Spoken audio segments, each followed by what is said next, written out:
Okay, I know I got the same pajamas on. I ain't going nowhere. Um, Maybe later I will motivate myself to get dressed. Um, I haven't been feeling good for the past 2 weeks, and I think it's because I was extremely depressed. I still kind of am. It's hard. It's hard being pregnant throughout your whole pregnancy alone. Um, but I remind myself I'm technically not alone. I still have my son growing in me, and I know God's presence is with me.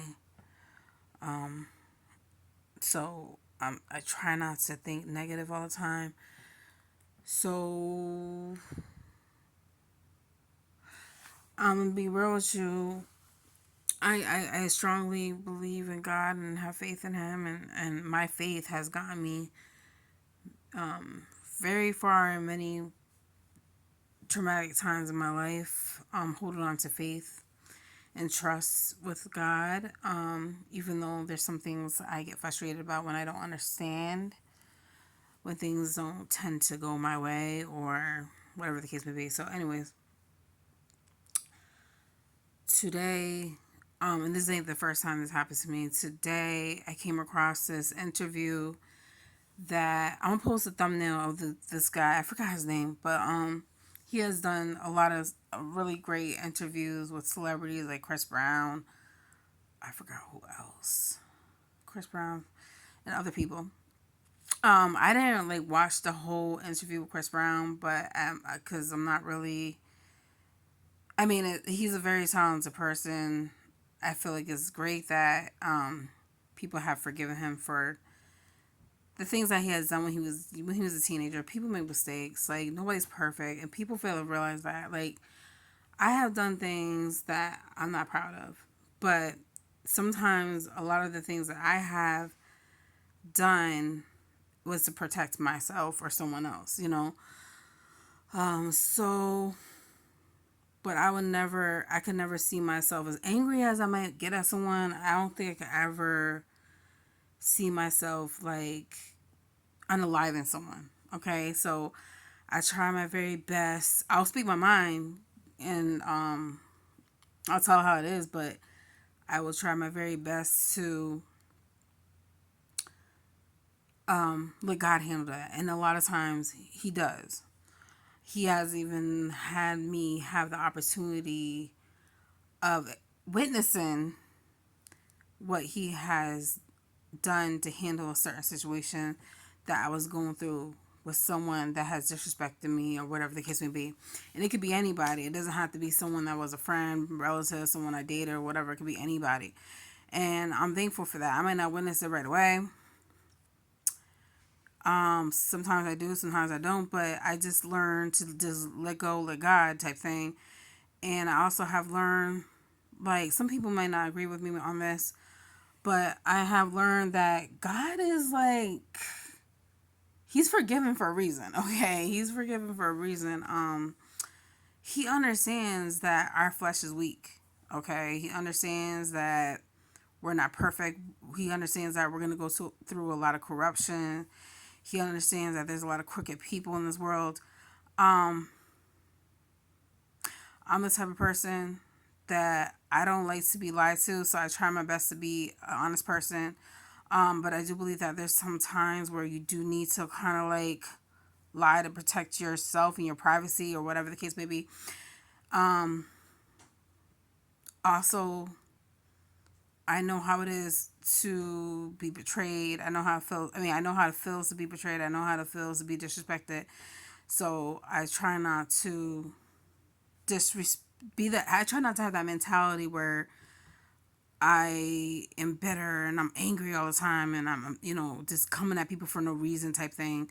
So I try to always, no matter what I'm going through, no matter what I'm feeling, I have learned throughout time that it's okay to be upset, for a moment or day or two, whatever. But just don't stay in that emotion that's negative. Don't stay in that anger. Don't stay in that depression as best as you can, because depression, when it hits, sometimes you don't even know it's hitting until, like, sometimes, unfortunately, for some people, they can be depressed for so long they don't even realize it. That's how strong and powerful and ugly depression can be. And the mind is such a powerful thing. So it's good to be knowledgeable about your emotions, your body, things like that, awareness. And we have to remind ourselves that we're only human. We're gonna do dumb things throughout time, but it's always good to, like, be slow to react. It's good to think about what you're gonna do before you do it. If you know that it's gonna cause harm, major harm to someone or yourself, or there's major consequences, like, is it really worth it?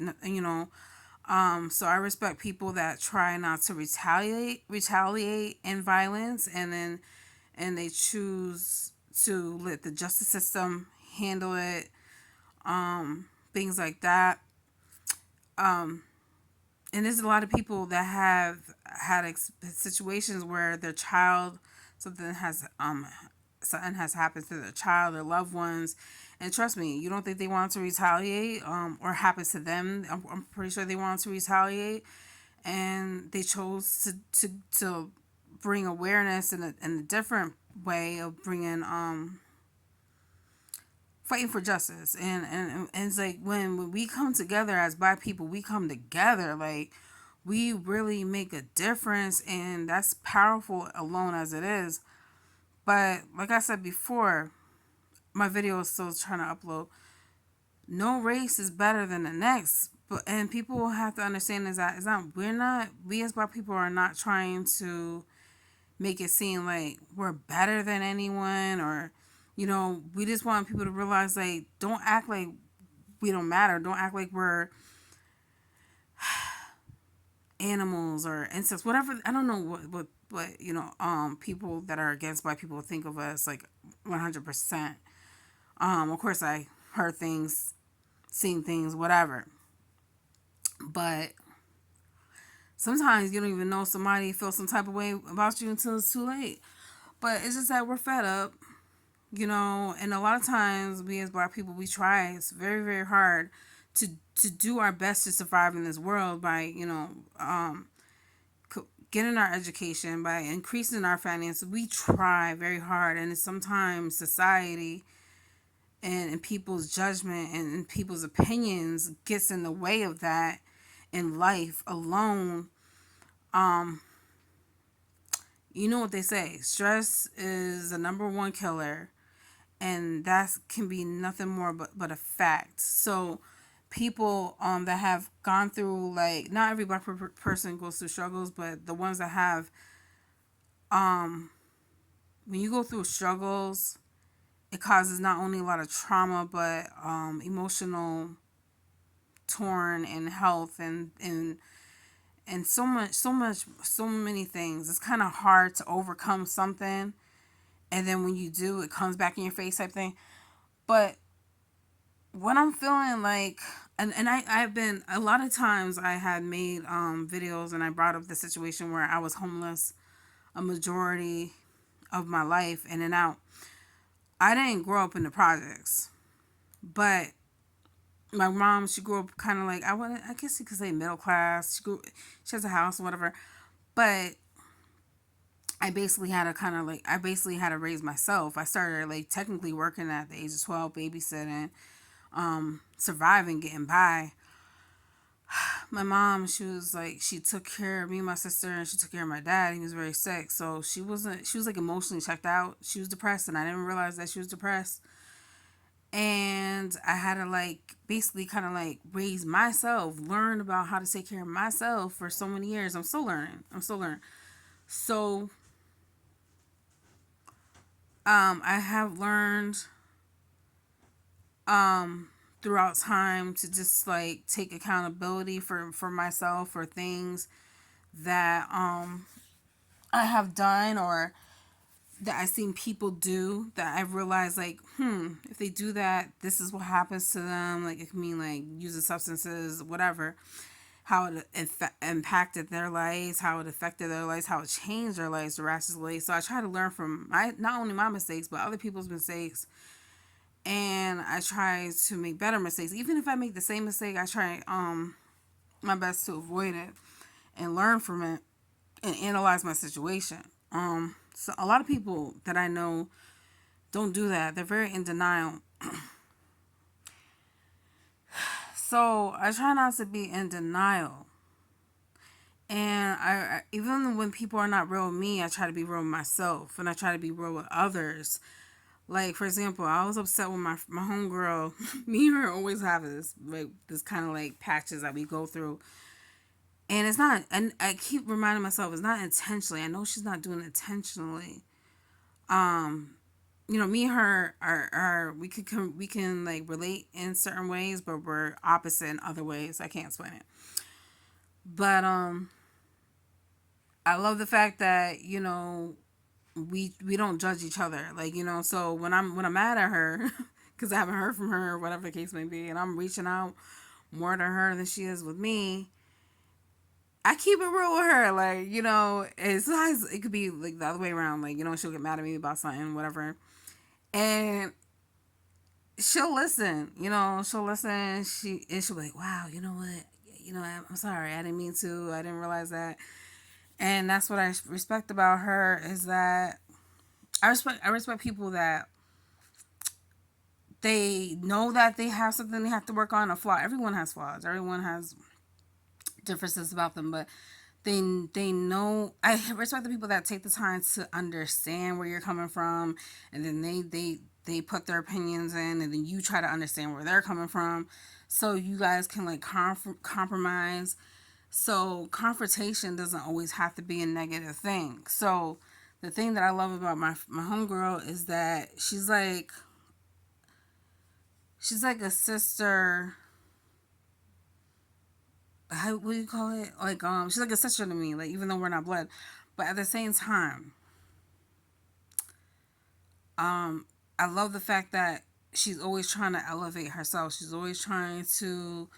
She's very intelligent. She's very knowledgeable. She loves to read. I love to read too, but I just right now I can't. I have so much on my mind. I can't sit down and take the time to read. She has issues with ADD too, so sometimes it's kind of hard to concentrate and read. But she tries very hard to do that, which is what I respect about her. Um,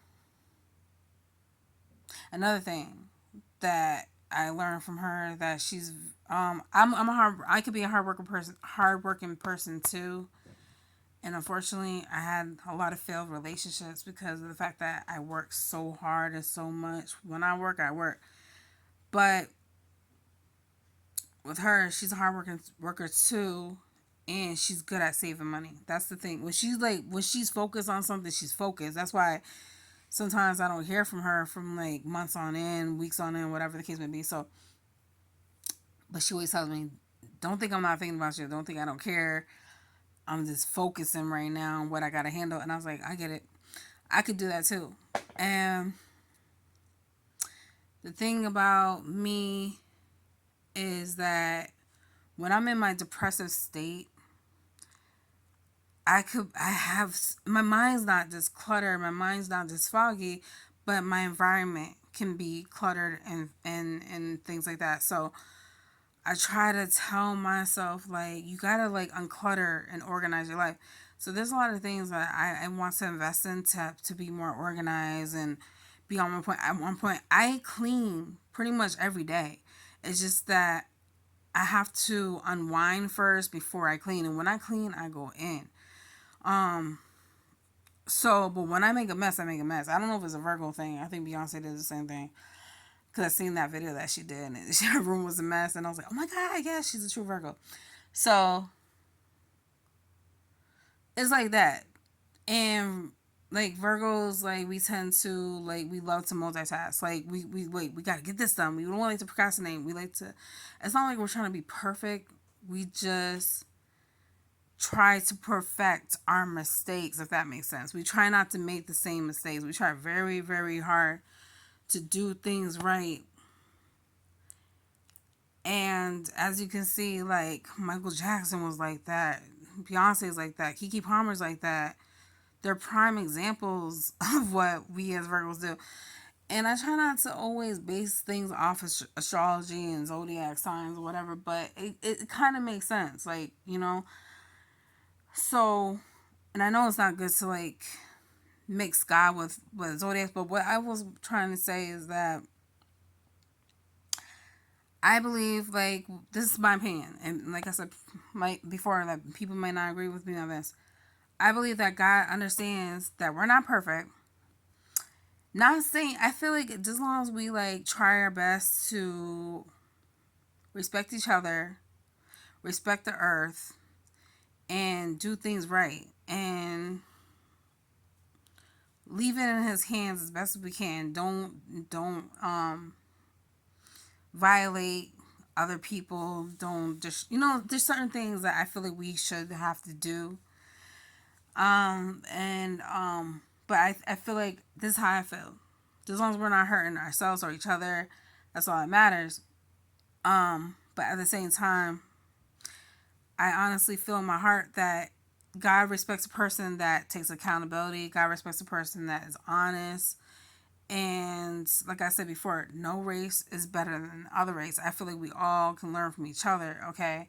No one is above no one. I don't care if you're the president of the United States. I don't care if you Albert Einstein.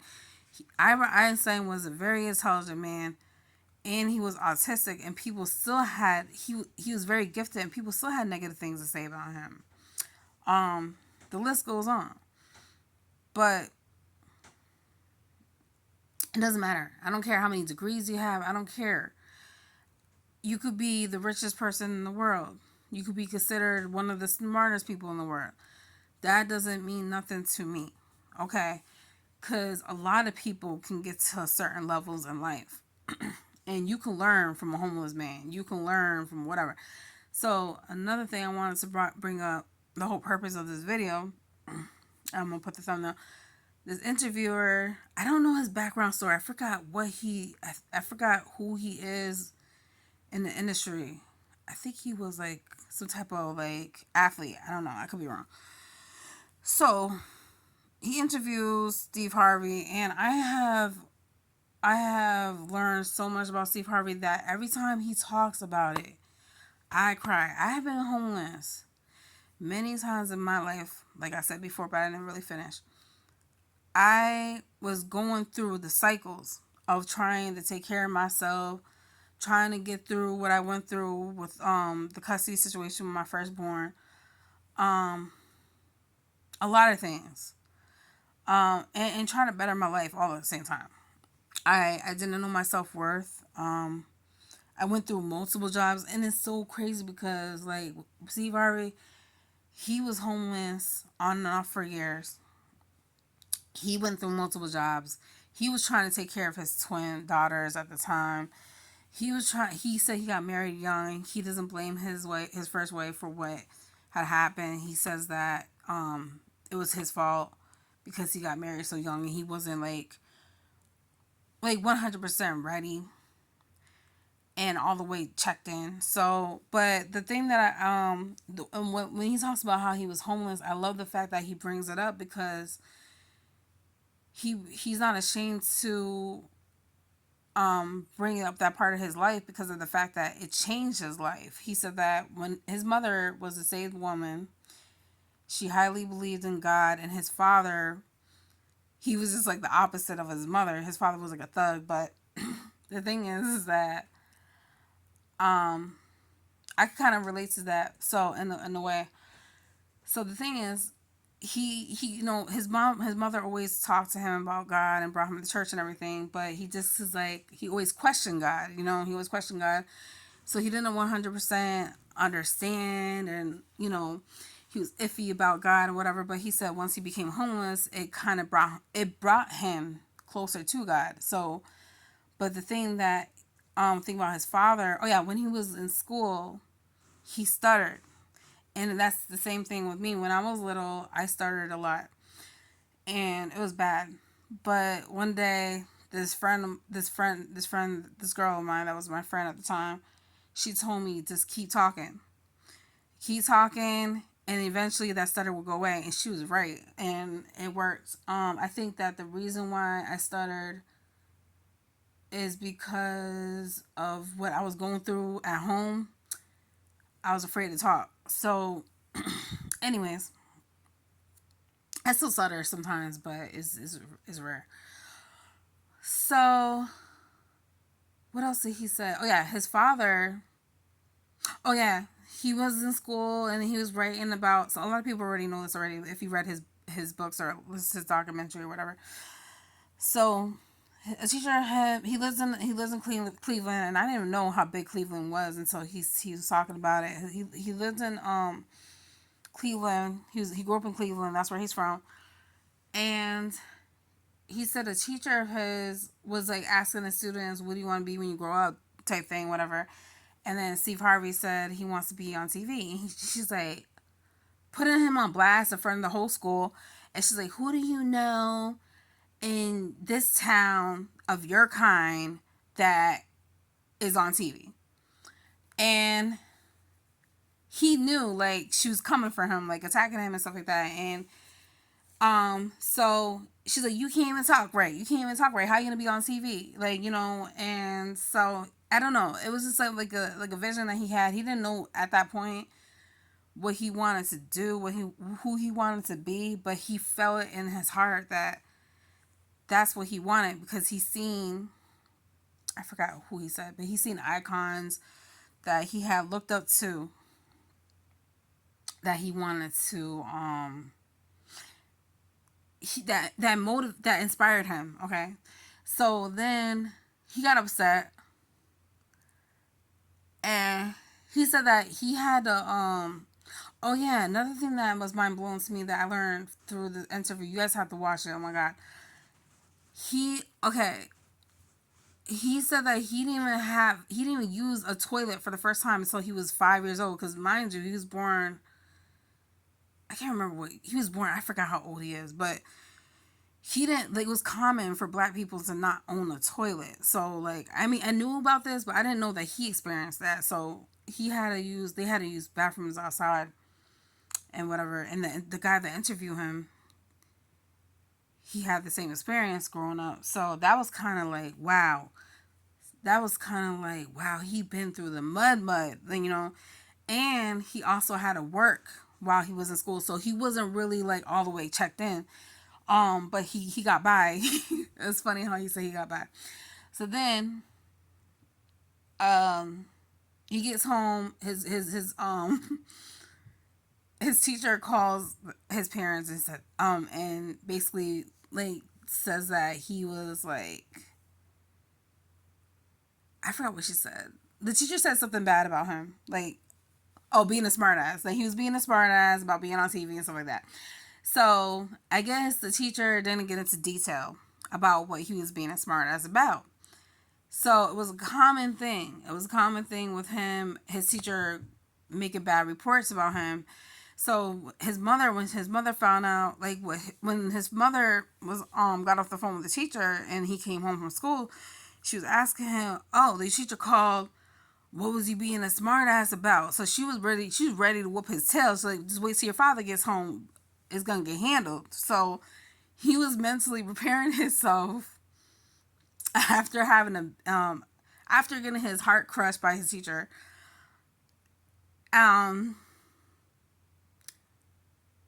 he was mentally preparing himself to get an ass whooping, and that's the thing. Like, that's why it's always good to like not let naysayers and negative people get into your head. Just because they don't believe in your dream doesn't mean don't believe in your own dream. If you're passionate about something, go for it. Even if you're not 100% sure yet.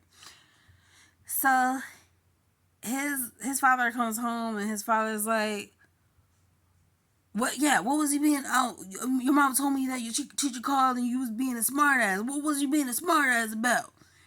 And he was like, well, I wrote this paper because she told us to do this paper about what we want to be and what we want to do when we grow up. And I said I want to be on TV, and she told me that that would never happen for me. And his father said, "What's wrong with that?" He says what his wife? He's like, "What's wrong with him wanting to be on TV?" And so that's what he's like. If you believe that you're gonna be on TV, that's good. He's like, I want you to read that paper every morning, every night, things like that. So his father, like since day one, believes in him because he's seen a part of him in Steve. And Steve said that his father was he was a funny guy, and his father even admitted that when he seen him perform in the arena, that he's like, Ben, if I had the opportunity to be where you was at, I would have definitely done it. So he's seen that in him, and that's what is powerful about believing in your children, having faith in your children, um, supporting them. And it's okay that he's okay. He's not mad at his mom for not like 100% supporting him. Well, she kind of supported him, but she just was such a Christian woman. She just didn't like the cursing and things like that. So when he was like, even though he wasn't really like knowledgeable when it came to like education, he still tried to like be a regular average Joe type of person and went to college. And then his homegirl was like, you ain't meant to be here, da da da, you shouldn't be here, this ain't for you, you supposed to be a star. So that was the first time outside of his father that someone actually believed in him. So he's like, but I don't know how to start this whole thing. So he was like, trying to identify what comedy was, trying to realize what comedy was. And he wasn't 100% sure. So then he starts educating himself and basically studying like Richard Pryor. I forgot who else. All these like comedians that was out there. And another thing that I didn't even know about is that when he first came about, he was lined up with Jamie Foxx, D.L. Hughley, and he said Dwayne Johnson, but not The Rock. So he was lined up with like all these new like comedians, like fresh like him. And he said that Jamie Foxx got booed off the stage, but when Jamie Foxx got booed, he started singing and everybody stopped booing. And then he roasted the audience. So I thought it was kind of funny. So he said, wow, something about that man is amazing. So it was just kind of funny, but he just came a long way. So for him to go through what he went through, and I feel like he went through like similar things that I went through, but kind of worse. It